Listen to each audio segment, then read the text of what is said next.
நாட்டில் திமுகவை எப்படி அழைக்கலாம்? திமுக அரசு இங்கே நடக்கிறது. கடைகளை திறந்து வைத்து அவர்கள்தானே வியாபாரம் செய்கிறார்கள். அவர்கள் எப்படி திருமாவளவன் மாநாட்டு மேடைக்கு வர வேண்டும்? அப்படி இருந்தும் திமுக அந்த மாநாட்டு மேடைக்கு வருகிறது என்றால் அது விடுதலை சிறுத்தைகளுக்கு, விடுதலை சிறுத்தைகளின் முயற்சிக்கு கிடைத்த வெற்றியானே. பாராட்ட வேண்டுமா இல்லையா? திமுகவுக்கும் அதிலே உடன்பாடு இருக்கிறது. மதுவை ஒழிக்க வேண்டும், அதிலே உடன்பாடு இருக்கிறது. இது இன் பிரின்சிபல், கொள்கை அடிப்படையிலே மதுவை ஒழிக்க வேண்டும் என்பதிலே எங்களுக்கும் உடன்பாடு இருக்கிறது. நடைமுறை சிக்கலில் அதை உடனே எங்களால் மூட முடியவில்லை.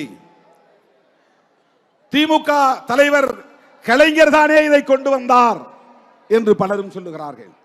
1971 வந்தது உண்மைதான். பேரறிஞர் அண்ணா 67 முதலமைச்சரானார், 69 காலமானார். 2 ஆண்டுகள் முதலமைச்சர் பொறுப்பிலே இருந்தார். அப்போது மதுக்கடைகளை திறக்க வேண்டும் என்ற கோரிக்கை எழுந்தது. மது விலக்கை ரத்து செய்ய வேண்டும் என்ற கோரிக்கை எழுந்தது. பேரறிஞர் அண்ணா சொன்னார், மாட்டேன், அப்படி ஒரு வருமானம் எனக்கு தேவையில்லை, மறுத்தார், திறக்கவே இல்லை. ஆனால் அந்த பேரறிஞர் அண்ணா ஒரு கோரிக்கை எழுப்பினார். ஊடகங்களிலே உளறிக் கொண்டிருப்பவர்கள் புரிந்து கொள்ள வேண்டும். திருமாவளவன் ஏன் மோடி கிட்ட போய் கேட்கிறார் அப்படின்னு கேட்கிறாங்க. இங்க போய் முதல்வர்கிட்ட கேட்காம மோடி கிட்ட ஏன் கேட்கிறார்? 2 கோரிக்கையும் தான் வைக்கிறோம், அதை யாரும் பார்க்கறது இல்லை. தமிழ்நாடு அரசுக்கு கோரிக்கை மதுக்கடைகளை மூடு. இந்திய அரசுக்கான கோரிக்கை இந்தியா முழுவதும் மதுக்கடைகளை மூடுவதற்கு தேசிய மதுவிலக்கு கொள்கையை வரையறுத்து சட்டம் இயற்று. அவ்வளவுதான். 2 அரசுக்கும் கோரிக்கை வைக்கிறோம். தோழர்களே, கலைஞர் 71 கடையை திறந்தார் என்பது உண்மைதான். அதற்கு அவர் என்ன விளக்கம் சொன்னார் என்றால், மது விலக்கை நடைமுறைப்படுத்துகிற மாநிலங்களுக்கு வருவாய் இழப்பை ஈடு செய்யக்கூடிய வகையில் இந்திய ஒன்றிய அரசு இழப்பீட்டு நிதியை வழங்க வேண்டும். அன்றைக்கு காங்கிரஸ் அரசாங்கத்திடம் அவர் கேட்டார், நிதி தரல, நிர்வாகம் நடத்த முடியல, போதிய பட்ஜெட் வரவு செலவு போதுமானதாக இல்லை. வேறு வழி இல்லாமல் நெருப்பு வளையத்திற்கு நடுவிலே கற்பூரம் சிக்கிக் கொண்டதை போல அவர் சொன்ன விளக்கம். சுத்தி நெருப்பு எரியுது, நடுவுல ஒரு சூடம் கற்பூர கட்டி இருக்கு, அந்த கற்பூர கட்டி தானா பிடித்து எரியும் என்பதை போல வேறு வழி இல்லாமல் நான் மதுக்கடைகளை திறந்தேன் என்று சொன்னார்.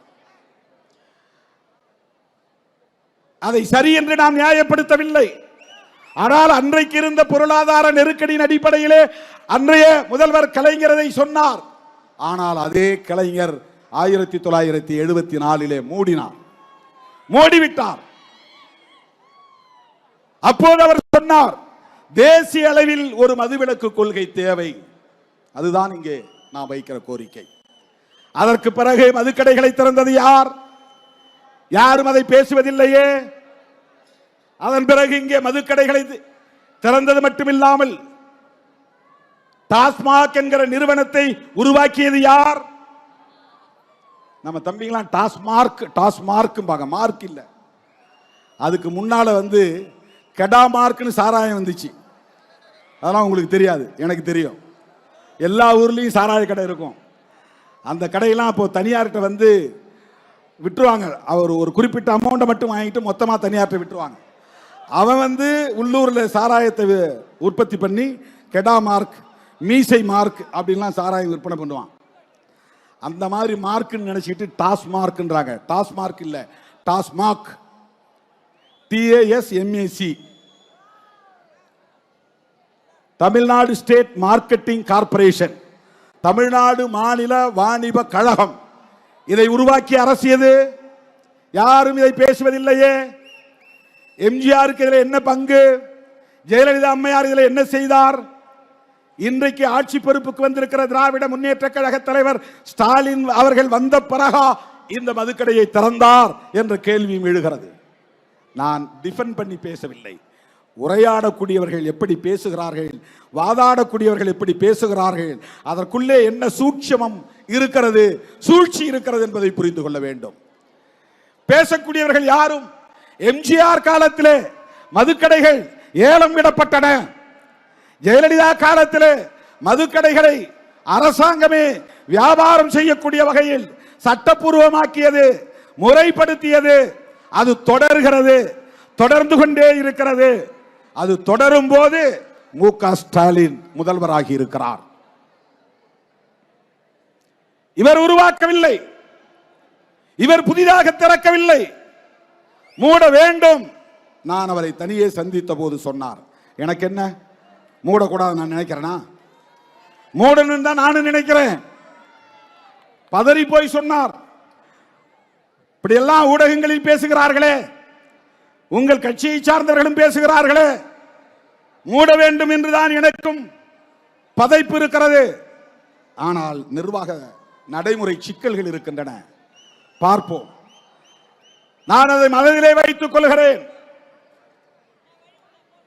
அதன் பிறகுதான் ஒரு கூட்டத்திலே, மண்டலவாரி செயற்குழு கூட்டத்திலே பேசும்போது நான் சொன்னேன், திராவிட முன்னேற்ற கழக அரசு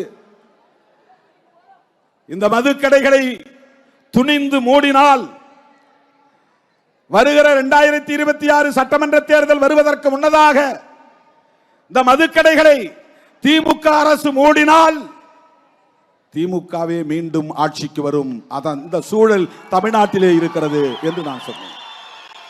அதற்கு என்ன காரணம்? திமுக ஆட்சிக்கு வர வேண்டும் என்பதல்ல நோக்கம். திமுக ஆட்சிக்கு வருவோம் என்கிற வாய்ப்பை பயன்படுத்தியாவது திமுக அரசு இந்த மதுக்கடைகளை மூட வேண்டும் என்பதுதான் நம்முடைய நோக்கம். உங்களுக்கு என்ன லாபம் என்று கேட்டார்கள். மதுக்கடைகளை மூடினால் அது சிறுத்தைகளுக்கு லாபம். மதுக்கடைகள் மூடப்பட்டால் அது சிறுத்தைகளுக்கான வெற்றி. மதுக்கடைகள் மூடப்பட்டால் மக்களுக்கு நலம் பயக்கும். பாதகம் செய்பவரை கண்டால் நாம் பயங்கொள்ளலாகாது பாப்பா, மோதி மிதித்து விடு பாப்பா, அவர் முகத்தில் உமிழ்ந்து விடு பாப்பா. அண்மை செய்திகளை உடனுக்குடன் தெரிந்து கொள்ள இணைந்திருங்கள் இயம்நாடு தொலைக்காட்சியுடன்.